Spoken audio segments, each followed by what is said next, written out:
नमस्कार फ्रेंड्स, मी श्यामल खवई कटाई आपल्या चॅनलमध्ये तुम्हा सर्वांचं स्वागत करते। आज आपण पायनॅपल शिरा बनवणार आहोत।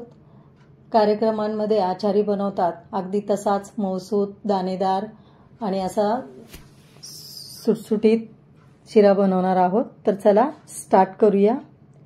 इथे आपण कढईमध्ये वाटीने मोजून रवा घेणार आहोत। तर इथे मी 1.5 वाटी रवा घेतलेला आहे।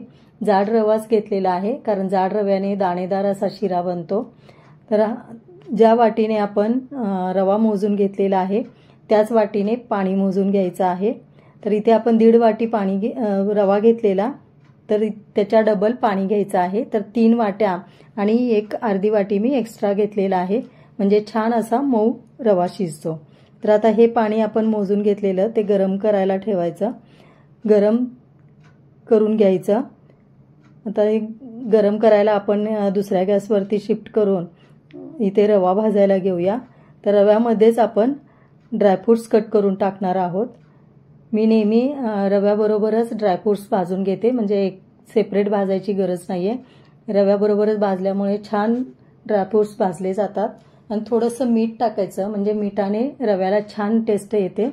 आता इथे मी 1 पाव वाटी तूप घेतलेलं आहे वितळवलेलं, ते आपण सुरुवातीला थोडंसं टाकून मग रवा चांगला भाजून घ्यायचा। रवा एकसारखा हलवत राहायचं, मंद आचेवर किंवा मीडियम गॅसवरतीच भाजायचं। जास्त मोठा गॅस केला की रवा करपतो। आता रवा भाजताना आपल्या लक्षात येतं की जास्त सुट्टा राहिला की थोडंसं अजून तूप आपल्याला पाहिजे आहे। तर आता इथे आपण आणखीन तूप घातलेलं आहे, म्हणजे जेव्हा असा रवा सुटसुटीत राहतो की तेव्हा समजायचं की अजून तुपाची गरज आहे। तर परत आपण तूप घालून म्हणजे एकत्र असा रवा केला की त्याचं बाइंडिंग व्यवस्थित झालं पाहिजे। म्हणजे आपण आता हा चमच्यावर जरी रवा उचलला तरी बघा व्यवस्थित असा बाइंडिंग होतोय, म्हणजे आपलं तूप व्यवस्थित प्रमाणात पडलेलं आहे। आता हा रवा छान असा तांबूस कलरवर भाजला की मग त्याच्यामध्ये जे आपण पाणी गरम केलेलं होतं ते टाकून घ्यायचं आणि चांगलं हलवून घ्यायचं। रवा कच्चा राहिला तर गिजगा होतो, त्यामुळे चांगला असा तांबूस कलरवरती भाजून घ्यायचा आणि बारीक किंवा मीडियम गॅसवरतीच भाजायचं।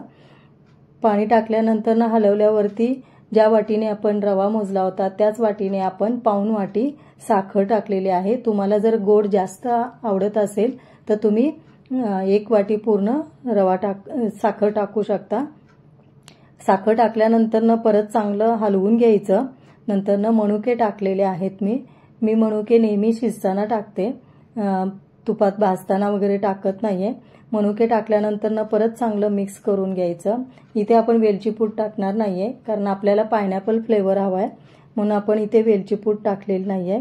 तर चांगला रवा असा मस्त हलवून घेतल्यानंतर त्याच्यामध्ये आता आपण पायनॅपल इसेन्स टाकणार आहोत। तर इथे मी 1 मोठा चमचा आणि थोडंसं पायनॅपल इसेन्स घेतलेला आहे। याच्यामध्ये कलर पण ॲड आहे, त्यामुळे आपल्याला एक्स्ट्रा कलर घ्यायची गरज नाहीये, वापरायची गरज नाहीये। तर चांगलं असं कलर टाकल्यावरती त्याच चमच्याने मी थोडंसं हलवते, म्हणजे चमच्याला लागलेलं जे इसेन्स आहे ते पण रव्याला चांगलं मिक्स होईल। मग परत आपण हे चांगलं मिक्स करून घ्यायचं, जेणेकरून आपला कलर सगळ्या रव्याला व्यवस्थित लागला पाहिजे।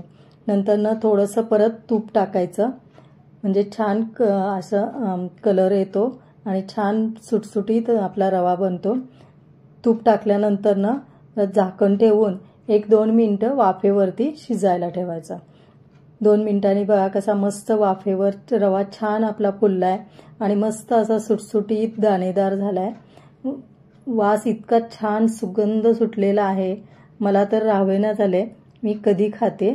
तर थोडा वेळ अजून आपण 1-2 झाकण ठेवून गॅस बंद करून ठेवणार आहोत। तर चला आता गरम गरम मस्त रवा खाऊन घेऊया। बघा कसा मस्त दाणेदार तयार झालेला आहे। तुम्ही पण नक्की ट्राय करा, खूप छान होतो।